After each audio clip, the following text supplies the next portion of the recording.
Hi, I'm James Hogan. And I'm Stacy Miller, and this is the July 2024 edition of Western Wednesdays.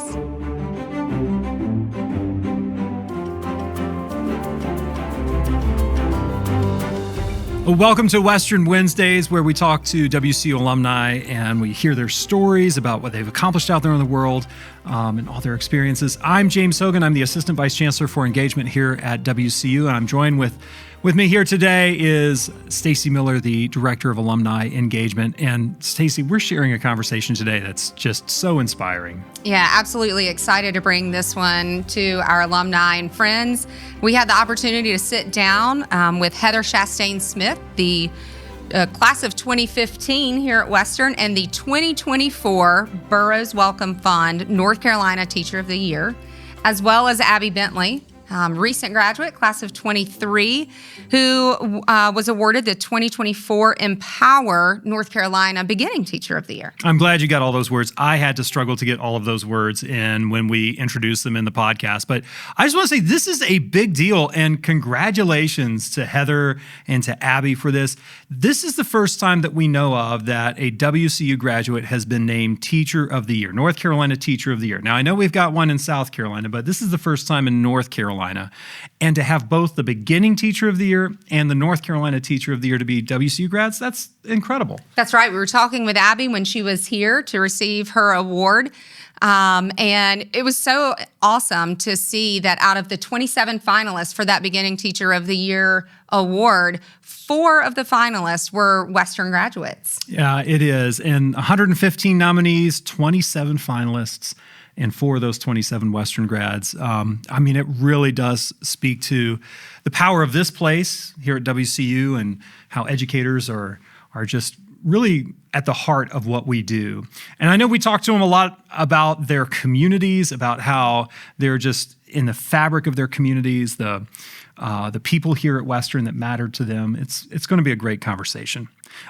Before we get into it, though, I want to ask you all watching or listening to this to do us a favor, and that is to subscribe to us here at Western Wednesdays. You can do that if you're listening to us on Spotify or Apple Podcasts or even watching us on YouTube. Be sure to subscribe to this channel, to this podcast, and like our podcast. Yeah, and piggyback off of that, be sure to subscribe or follow us on our social media accounts. Share our content, help us network and grow our network of engaged alumni. But to start with, you've got to follow our social media accounts and help us with sharing our alumni stories far and wide. That's it. So let's jump into today's interview with Heather and Abby. Heather Smith, Abby Bentley, thank you so much for both joining us here on Western Wednesdays. So glad that you could make time for us today. Heather Smith, the 2024 Burroughs Wellcome Fund North Carolina Teacher of the Year. Got that one. Abby, the 2024 Empower North Carolina Beginning Teacher of the Year. That's a lot. We're going to just go with Teacher of the Year from now on. That's great. Thank you for joining us. And I wanted to start us off with a question for both of you that I know a lot of folks want to ask you. When I was asking around saying, we're going to interview Heather and Abby, this was like the first question. And that is, we talk about a lot of different professions, but teaching specifically is the kind of thing that people have a why.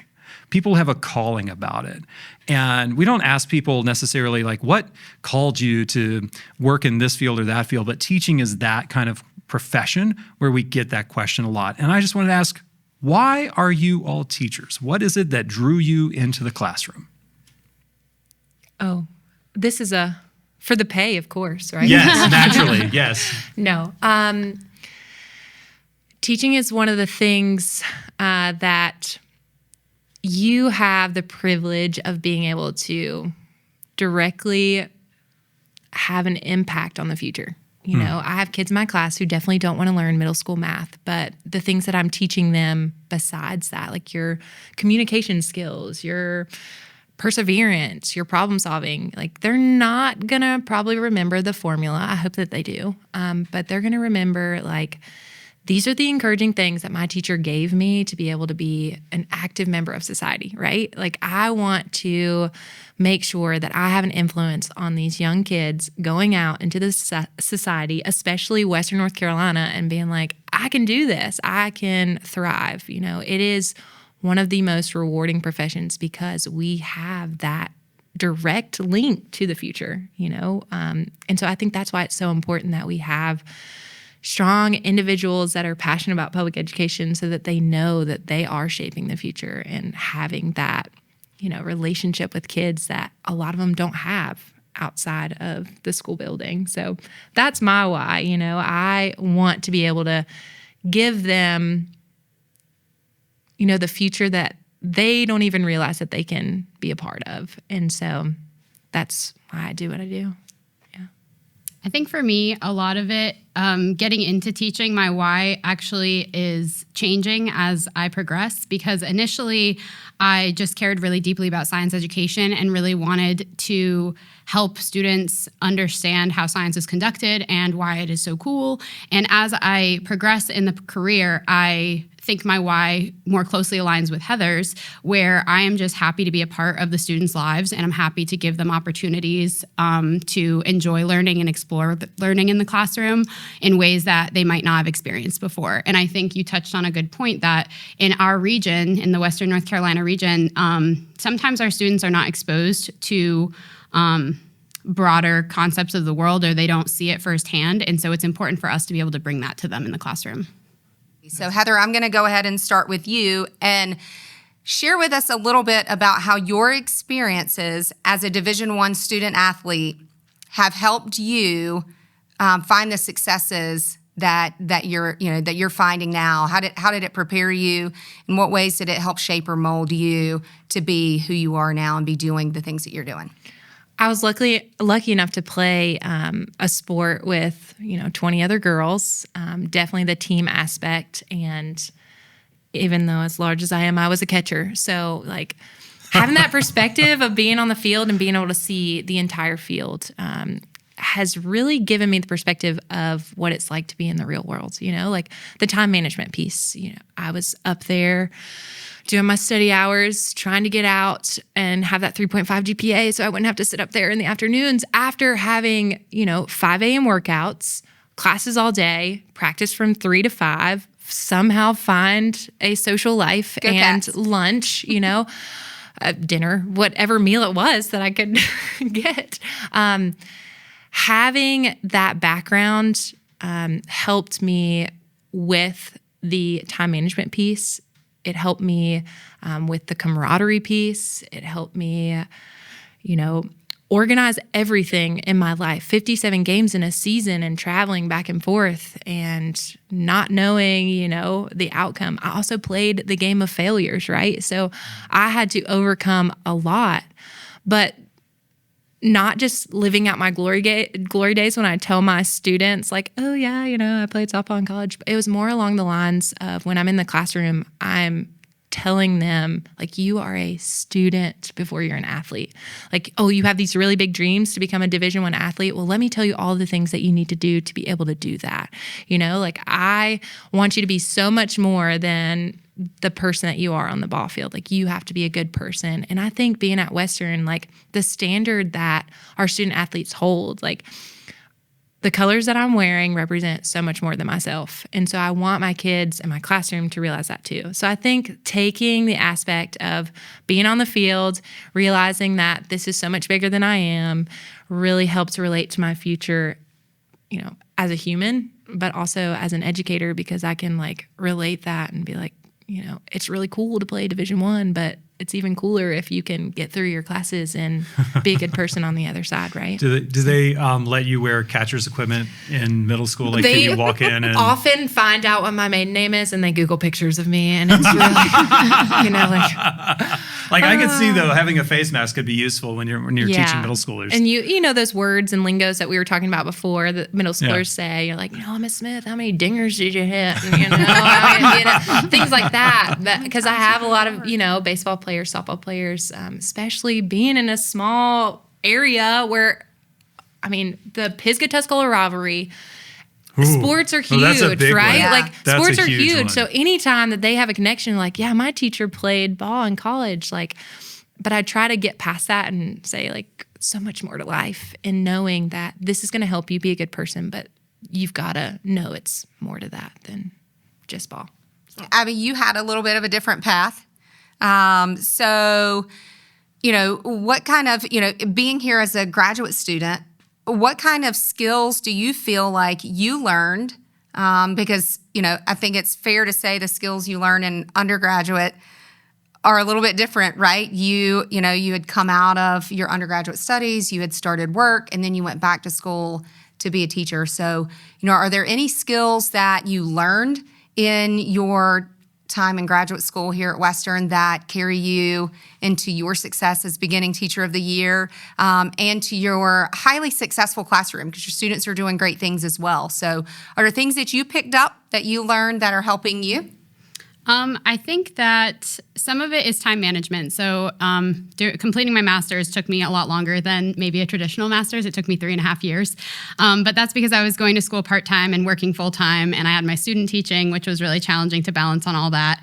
And so definitely time management and a lot of research skills, just writing a lot of papers and reading a lot of the, this was all new literature for me. So my undergraduate degree being in biology, I was very well trained on, I guess, scientific readings and literature. And so to alter that to more education-based stuff was quite a change for me.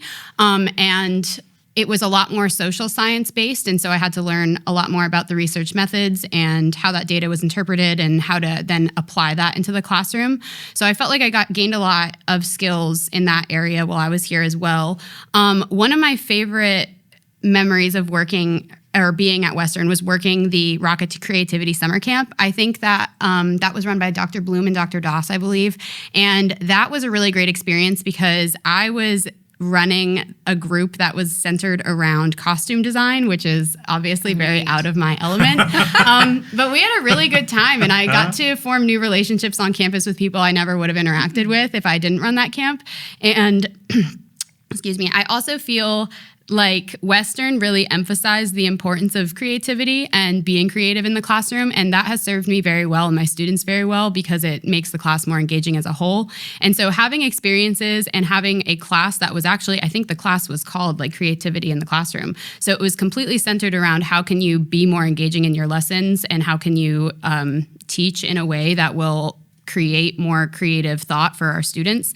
I think that was really, really influential. And then also just a shout out to Dr. Frank Fortino for being the best EdTPA person, mentor, teacher, science advocate there has ever been. I loved him as well.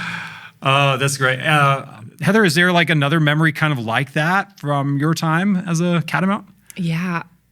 I think one of the best parts about being in Western North Carolina is like the full circle moments. We had camps all the time, and we had several girls that would come to our camps. And my favorite was like, yeah, I'm going to be a hind catcher just like you, And so for them to share that they wanted to be like me and aspire to be like me. Fast forward a couple years, I think those girls were maybe in second grade when they were coming to our softball camps. I ended up being placed as their student teacher at Fairview Elementary, those two girls that I was with. Kept up with them, watched them as they were going through their ranking. I got my first job at Clyde Elementary, but I was still, I was coaching at Canton Middle. I my girls played against those girls as I continued to watch them get older. And now those two girls are softball players here at Western. And so like to see that full circle moment, one of them's a catcher, one of them is a utility player. I think she plays first base mostly.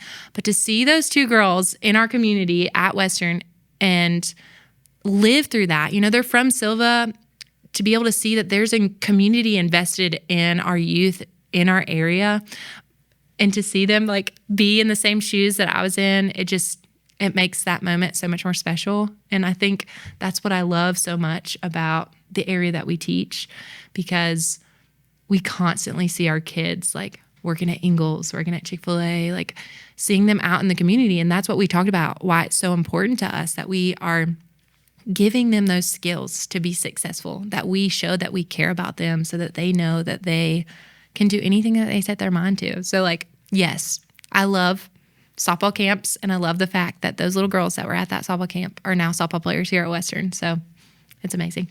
Abby, you mentioned a little bit about the, one of the skills that you felt like you really got to polish on as a graduate student here is your time management. And can you tell us a little bit about how you managed that? That's a lot to take on while you're in school and you're a beginning teacher and you're going through this process. How did you tackle all of that, and how did you manage all of that and still do what you need to do in the classroom? I don't know, is the short answer, because I still somehow slept, and I have a lot of pets at home, and I'm actually a beekeeper for a local nonprofit here. And so I do that kind of side work in my free time. But I think that a lot of it has to do with just coming back to the why. My passion really lies in promoting quality science education, and I really enjoy learning and talking about science. That was, since teaching is my second career, my first career was a research scientist, where I was going to a lot of scientific conferences. I was presenting a lot about my research, and that was just very enjoyable for me. I'm a talker, so I can talk to a brick wall if it'll listen. And I think that it all comes back to me just wanting to enhance my teaching and enhance the experience that my kids will have. And so I took on extra things, just knowing that that would make me a better teacher and make them better consumers as they progress through their lives and grow up to graduate and become active members of their community. And so I think a lot of it just came from the sort of motivation behind all that. And I mean, I have a really good support system as well. None of my family lives around here, but they support me from far away. My husband, he does live here, so luckily he's here. So he helps a lot with just day-to-day tasks at the house, which allows me to use the additional time that I might need to work on some of these other projects that I got going on. But overall, I think a lot of it is just the motivation behind what I want my professional career to look like. So thank you for finding extra time to do this too. We realize now that you only have 60 minutes, that's it, because the bees are calling, the other things. That's very cool. Heather, what about you? I know that the process for Teacher of the Year is it's pretty long. You start as a School Teacher of the Year. You go then to the school district level, to the regional level, and then to the state level. And so there's a lot of paperwork along the way, portfolios, things like that. But at the same time too, every step forward has to be really exciting, right? And now you're the State Teacher of the Year. That comes with a lot of things. You get a platform, and not a lot of people get a platform like that, and especially not a lot of teachers. So talk just a little bit about what that platform looks like and how you want to use it, and what the next year is going to be like for you. So yes, it's a really long process. And I have to start by saying that, the over 100,000 teachers of North Carolina, to be able to be an advocate for them is just to put that in perspective, makes the work that much more important. It's not about me. It's not about, what did Miss Smith do in her classroom? It's what are we doing in North Carolina for our students, and what can I do to help? That's my goal. But yes, it started out wonderful opportunity of being the Waynesville Middle School Teacher of the Year, and then to be named the Haywood County School Teacher of the Year. Had an awesome, my husband the whole way was keeping these things secret, he was he planned all this out. He brought my parents in from Virginia. There was a big hoorah when I was named the Western Region Teacher of the Year. And then I got to meet my teammates. The cool thing about the state of North Carolina and the way that they do the North Carolina Teachers of the Year is all 8 regions plus our charter school name one Teacher of the Year, and we get to be this powerhouse team. And so I have to give them a shout out really quick. First of all, how awesome is it that we have an auto mechanic teacher from Watauga to be a representative for the Northwest, a drafting instructor, in the Piedmont Triad, 2 art teachers, 3 math teachers, thank the Lord, right? And so this is a team of educators that is being so relevant to our students now, right? Our kids aren't necessarily going to go to a 4-year university. As much as I want them to come here to Western Carolina University and become a catamount, they may not go to be a student in college, but like to uplift the trades, to uplift the importance of knowing what is relevant to their life, right? So I am so excited to work with my other regional teammates. And so that is one of the things that I'll do next year. I'm not going to be able to be in every part of the state all of the time. So I'm going to be able to rely heavily on them to say, you know, this is what's happening in the CTE world, or this is what's happening in the central part of the state that you may never have to face in the Western region, but these are important things. So I do get to have a year sabbatical, and that is going to be the hardest piece, right? When we rely so heavily on being a direct link to our future with our students and not having students in front of me, is going to be the biggest adjustment. You know, we are so thankful to have teammates in our school building, to have that same camaraderie of this what we do every day together. I'm not going to have that next year. You know, my husband teaches at the same school as I do, and so we're not going to ride to work together anymore. You know, I'll be at home, but I'll be traveling the state of North Carolina. So I'm really excited. I'm really nervous. I'm really scared, but the process, again, is not about me. You know, I get the wonderful opportunity to sit in front of lawmakers and say, this is what our students of North Carolina need. This is what our teachers of North Carolina need. And so my platform really is to, one, uplift public education. There's a lot of negativity behind it, but there's a lot of great things that are happening that people don't hear about. So I really want to bring positivity to public education because there's great things that are happening. I want to uplift the Western region of the state, and I really want to promote math education. And, you know, math is used every day, whether you realize it or not. You know, as an English major, it pains me to admit that you're right. It is, and I'm getting a little bit sweaty over here just thinking about Algebra 1. It's been a while. Right. God for photo math. Yeah. I know. I have to admit, I'm guilty. It sounds like, though, you gain a lot of energy from your students and just from your colleagues, and that probably motivates you a lot. I'm going to bet, though, that you'll pick up on that same energy in your year ahead as you're meeting with folks, as you're standing in front of other educators. And I'm going to guess that. Well, the current, I guess, Teacher of the Year, Kimberly Jones, she made the comment to me. She said that you take them with you, not physically, but like I take my experiences of what I've learned in the classroom, and I say, you know, this is what my students would do, and, you know, how can I help you be successful with your kids, knowing that I can take them with me along the way. 1.5 million students in the state of North Carolina. Not all of them in Haywood County, not all of them at Pisgah High School. But Abby, you get to sit with a very select crew of students every day in your classroom. And you're not from Haywood County.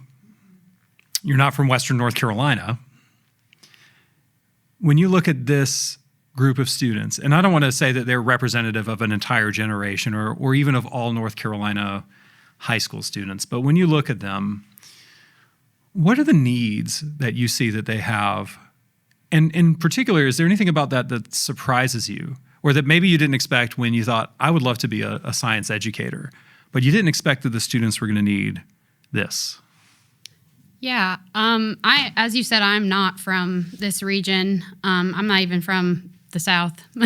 That's okay. I've always lived, I was born and raised and grew up in rural Appalachia, and I did my undergraduate degree in Southwest Virginia, and just, you know, migrated the 3 hours south of there, southwest to come here. And it's interesting because I landed in a town that is very, very similar to where I grew up. And so I could easily envision myself becoming integrated into the community very quickly. And that did happen, just as I anticipated. I just think I found a group of people that I really enjoy being around and that enjoy being around me. But when it comes to the needs of students, I think a lot of that it's shocking, but a lot of it is just really basic needs. I don't think our students are getting a lot of the basic needs that they deserve, that every student should have, like guaranteed access to meals throughout their day, breakfast, lunch, and dinner. I don't think our students have guaranteed access to things like comfortable, stable home lives. I don't think they have access to stable internet.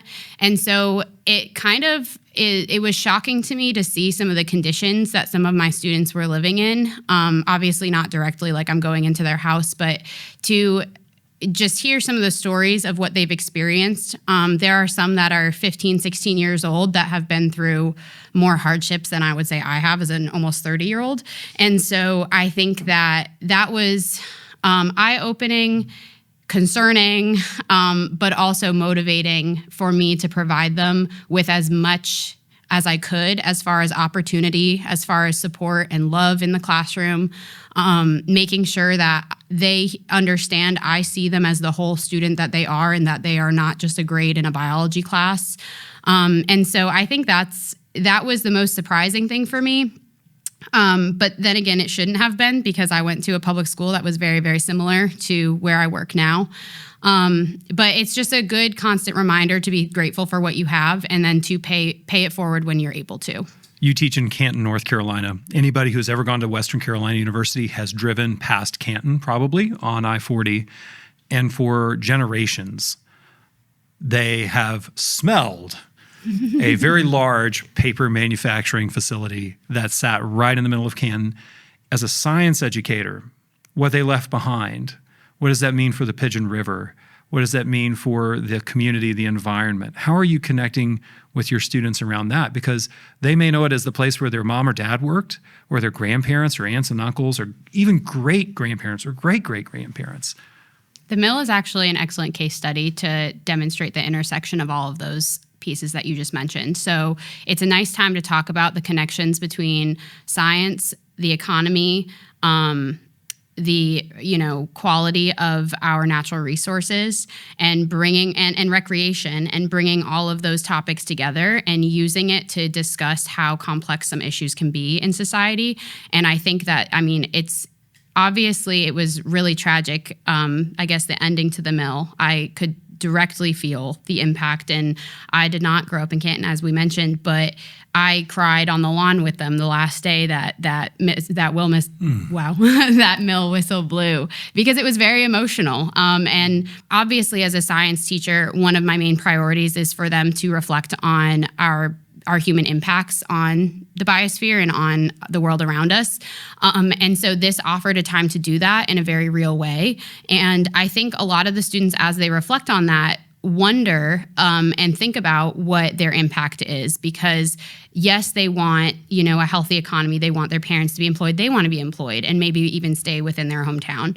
But they also, I think, really would love to maintain what makes Canton, and that is the mountains and the healthy streams that we have, and the ability to walk down by your neighbor's house and go fishing, and the ability to drive to Cold Mountain and go hunting, or to do all of these recreation activities that make living here so special.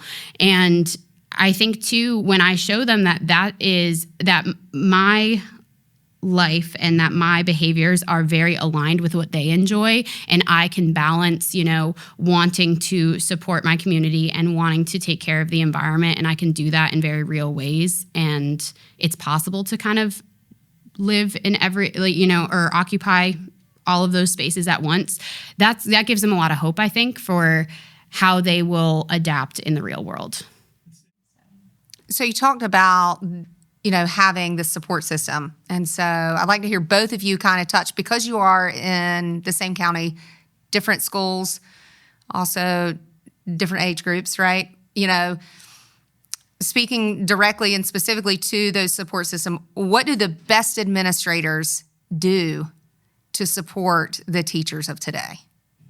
They put the teachers and the kids first, not themselves. Like, I think that's education across the board. Like, it was really hard for me to talk about myself, but it's not about the glory of one person. It's about the well-being of everybody. Like, the best administrators that I've ever had will go to bat for me. Like, oh, this kid said you did this in class. I'm like, what? I never did any of that, And well, I know for a fact that I know you as a person, and I know these kids, and I know that you would never do that or anything like that. Now, nothing crazy has ever happened to me like that, but the administrators that come in and are present, that have relationships with kids, that have relationships with the teachers in their building, that's where the schools are the most successful. That's what I feel. I don't know if you can speak on your experiences of what makes a good administrator. Yeah, largely I would agree with that. That they give, at Pisgah, I feel I have a lot of autonomy in the classroom to teach in ways that I guess are not just sitting at a desk and talking and listening and the more traditional ways of teaching. And so I have a lot of autonomy with my students where I can send them on scavenger hunts around the school, or we can go to the river and do, a little bioindicator study, or we can do labs outside where if we're doing soil science, we can walk around the school and collect some soil samples or something. And so I think having that autonomy and even their support in doing that, they would rather see that than me just teaching in a traditional way. They want to see their kids have opportunities. And so I think just them being on board with trying new things and allowing us to do that in the classroom is a huge part of why I love working at that school.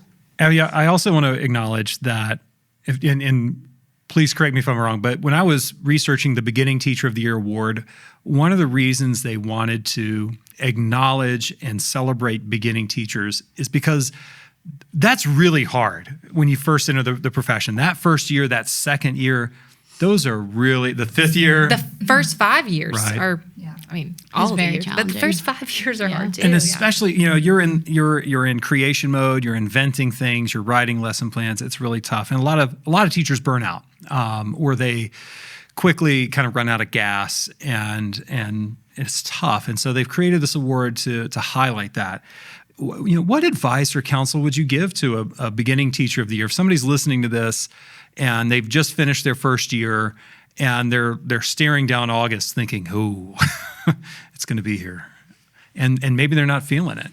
I think there's a lot of general advice. Like, you could have routines in the classroom, and you can develop relationships and teach to the culturally relevance, teach to the class that you have and make it relevant for them. But more broadly, I think that teachers need to have confidence to try and fail at things in the classroom. I think that there's a lot of failure that is not necessarily a bad thing. And what I, as a teacher, look at as failures, the students just see as another lesson. They don't know what I had in store or had envisioned in my brain. And so I think a lot of it is just having grace with yourself and knowing that not every day is going to go exactly as you envisioned, and that's okay. The students still got something out of it, even if you feel it wasn't, as fleshed out as you would like it to be. And so I think that's the main advice is, like, don't compare yourself to what other teachers are doing. If you feel like you're reaching your students with what you're doing in your classroom, that's really, at the end of the day, the most important part. I think a lot of people were maybe not surprised at how I teach, but I did teach I'm probably the youngest in my department by like 40 years or so. And so maybe not that much, sorry, not that much. But I am. The entire Pisgah Science Department is coming now. I know. I hope they're not listening. No, they are all, they came out of their education at a different time than I did. And Absolutely, I think we yeah. can all agree that education has changed dramatically in the last 10 years and even in the last 5. And so I think I taught differently than many of the other teachers, and it wasn't necessarily a bad thing. But it was pleasantly surprising when it worked effectively, I think, for many people. And so I think that, as Heather said too, there's a lot to learn from other people. And so just be open-minded at any age, any stage of education. It's going to continue to evolve. And so I think as an educator, you need to have that flexibility as well. Where do you see education going in the next 10 years with, the technology enhancements and improvements, AI, the good and the bad of it, right? And all of that. Where do you see public education or education in general going? I hope that we're actually implementing new science standards this year. So as I just got comfortable with all of my lessons, I get to pivot again. Yeah, surprise, year 3, you get to change again. So new science standards, I think that we're going to continue to see changes in our standards and try and move more towards the next generation science standards as far as STEM education goes. And that will involve more project-based and inquiry-based learning strategies, which I think is great. I think that is definitely the direction we should be moving in because it more directly mimics how science is done in a research setting or in the quote unquote real world. And I also think Heather touched on, CTE stuff. I do think that with higher education getting more expensive, with inflation going up, I think students are really starting to reconsider whether they want to go to college, more so in our region maybe than others, but I can only speak to what's happening in my school. But I think there's a little bit of disillusionment amongst our high schoolers as they approach graduation. Right. They don't feel they have a direction, and that's really scary. And I can remember that feeling pretty well. And so I think that, or I hope that we just create more opportunities for them to create futures across the board, no matter what that means, whether it be in the trades, whether it be in higher education. And I think that using those strategies I mentioned before, like project-based and inquiry-based learning, will help them get there and be more prepared to think critically in those spaces, which is obviously a skill you would need in any career. So speaking of technology, this has not been invented yet. Well, or it was invented when they plunked some kind of space particle continuum thing on the back of a DeLorean. But let's just imagine that you walk out of this podcast studio and there's Doc, and he's got the DeLorean, and he's going to take you back to when you first started in your education here. And you get to find yourself, like Marty McFly, walking across campus, and you get to run up to yourself. And it's not going to change the future if you do this. You just grab yourself by the shoulders. What do you tell yourselves when you have the chance to find yourselves at the beginning, at the outset, knowing what you know now? What do you say? I'd do it all again. I was thinking I would do similar. it all again the exact same way. But along the way, I would tell myself to make sure that I thank the people that have taught me. I might get emotional. The education department here, they saw in me what I didn't see in myself, And so that's what good teachers do. Yeah, to stop. And that is what I want.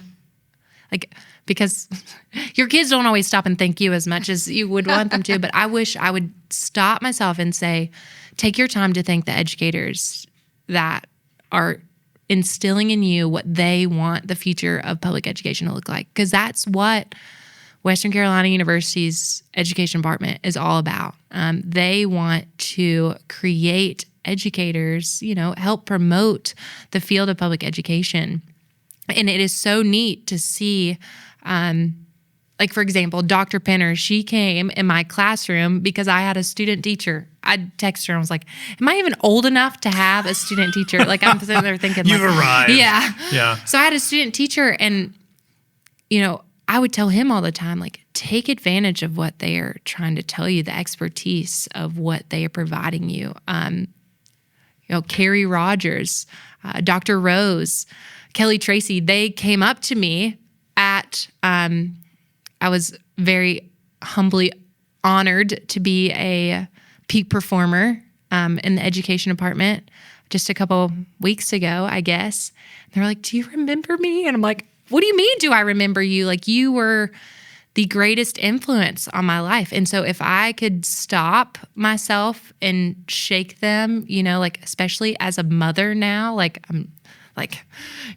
wish I would have thanked my mom a lot more, I wish I shouldn't have yelled at her and things like that. These are the things that I want myself to know. I want you to go back and thank the people that invested so much in you, because you would not be where you are today without the push and the motivation of seeing, something in me that I never saw myself. I think in a lot of ways I would too. I would probably just go back and tell myself to trust my training more. Trust my training in science education, trust my training as an educator in general, as somebody that puts humans first. Because I think I put a lot of stress on myself that's really unneeded. And I think educators largely do that because we want to serve everybody in the best ways that we can. And oftentimes that is, outside of our capacity to do it in the ways that we would like to. And so I think just to slow down, enjoy what you're doing and not feel so wrapped up in the stress of everything would be probably the best thing to tell myself. But I would do it all again. I think I learned a lot from failure. And I think that that's an important part. So I wouldn't want to change that. Abby Bentley, Heather Smith, let's not go another minute without saying thank you. Oh, Thank you. Thank you both. Thank you for all that you do in your classroom. Thank you for the ways that you're serving the state of North Carolina and the teaching profession here. Thank you for being incredible alumni of Western Carolina University.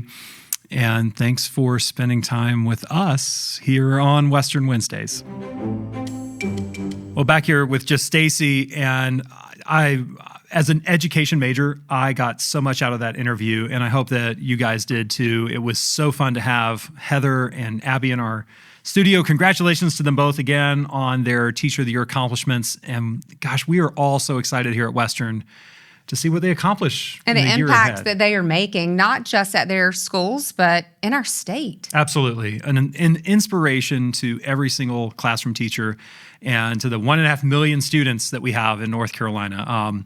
Just makes me proud to be a Catamount. So, Stacy, it's July. We're halfway through summer. We're more than halfway through, but still a lot of alumni events coming up. Lots of alumni events coming up. It's not too late to register for the Purple and Gold Alumni Weekend, where we will celebrate our Greek alumni, our 50th anniversary classes, and more. That event is July 26th through the 28th, but you have days left to register, so don't miss out. We've got a great rundown of activities for the weekend. We also have our new student send-off events. Those are so much fun. July 15th through the 22nd, where we look forward to welcoming our incoming students and families at each of these events. Stacy and I have been meeting a lot of these folks along with our other alumni engagement team members here at WCU. As these students are coming through orientation, they come by, we have a table set up. We've been doing alumni parent and family welcomes, little informal meet and greets. So we've been meeting a lot of these incoming freshmen and their parents and family members. So it'll be great to see them again at those new student send-offs. Absolutely. And then to wrap up kind of our summer alumni activities, we've got on August 9th, our WCU Alumni Night with the Asheville Tourists. Oh, so much fun. Packed out McCormick Stadium last year with almost 200 people. So we're excited to get back to Asheville. This year's event is a back to school event. So it's a Friday night just before we will all return back to school and just before we will welcome students back. So look forward to having alumni and friends in the Asheville and Western North Carolina region come out, see some fireworks, see some baseball. Watch some baseball, yeah. Absolutely. Night of the Tourists is always a lot of fun. So it'll be great. Those students will be back before you know it.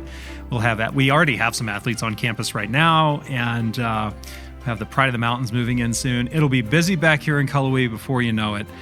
Hey, remember, you can find all of that information online, alumni.wcu.edu. We have an events calendar there. You can register for some of those events, and we would love to see you there. And just know that we'll be here this fall. We'll be around. We have a lot of activity planned for this coming academic year, right? Lots. Lots. So stay in touch. Follow us on your Facebook or Instagram account as well. And that's it from us this time. We'll look forward to seeing you next time. Thanks for listening, and Go go Cats. Cats.